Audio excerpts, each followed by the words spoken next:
তেমনি এই সরকার থেকেও নাই, তাও যদি বলেন তাহলে আপনাকে কেউ কন্টেস্ট করতে পারবে না।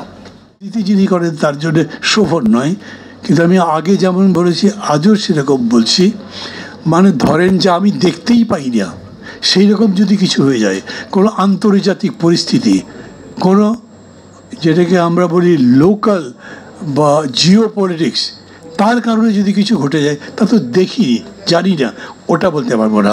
মাইনাসিং দ্যাট নির্বাচন হবে।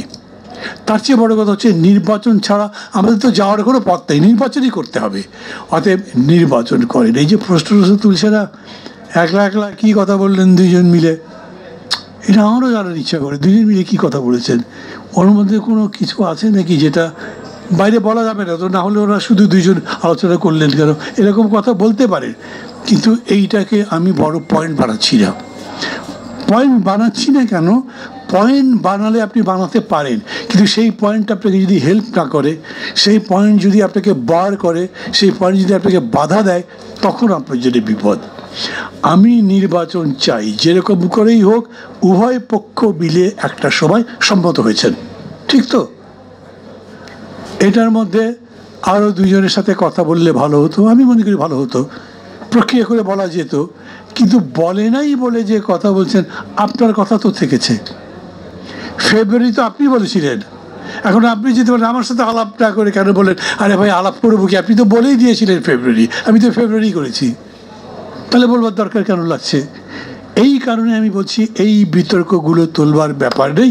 আর একটা ব্যাপার হচ্ছে এই যে ধরেন আমরা এখন এই অন্তর্বর্তী সরকারের বিভিন্ন দিক নিয়ে কথাবার্তা বলবো, এই কথাবার্তা বলারও কোনো মানে নাই, বিকজ এই গভর্নমেন্ট আনসারেবল ছিল না, আর এখন তো তার আনসার করার দরকার নেই। বলবার রাখেন ভাই 6 মাস পরে চলে যাবো, আমার কি জিজ্ঞেস করেন, আমি কিছু জবাব দিতে পারবো না, তারা নাই তো। আর এখন একটা সংকট হতে পারে যে এই গভর্নমেন্ট যে 6 মাস পরে নাই, তাহলে এখন কি চলবে?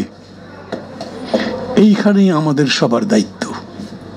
আমি আবারও বলি, এখন এই সরকার আছে যেমন বলবেন, তেমনি এই সরকার থেকেও নাই, তাও যদি বলেন তাহলে আপনাকে কেউ কন্টেস্ট করতে পারবে না। কোনো ইনভেস্টর তো আসে নাই, ইনভেস্টর আসবেও না। আর তখন বলেছে, এখনও বলছে, ওরা কয়দিন থাকে তারপরে কে আসে, তারা কি করে জানি না, তো তা আমরা এখনো দায়িত্ব নিতে যাব? তো এখনও পুলিশ সাহেব দেখলো যে হ্যাঁ এই কাজটা ঠিক হয় নাই, কিন্তু তাকে আমি অ্যারেস্ট করতে যাব কয়দিন পরে, এটা পার হয়ে যাক তারপরে করব। আমি আবার বলছি এইখানেই আমাদের দায়িত্ব। আমি কতখানি আশাবাদী সেই কথা বলবো না, কিন্তু আমি আশাবাদী হতে চাই, কারণ আমার আশাবাদী হওয়ার কোনো বিকল্প নেই। এত বড় অভ্যুত্থান, বিশ্বকাপারও একটা ব্যাপার, সাবাস বাংলাদেশ পৃথিবী অবাক তাকিয়ে রয়, ওই কবিতা তো এখন সত্যি হয়েছে।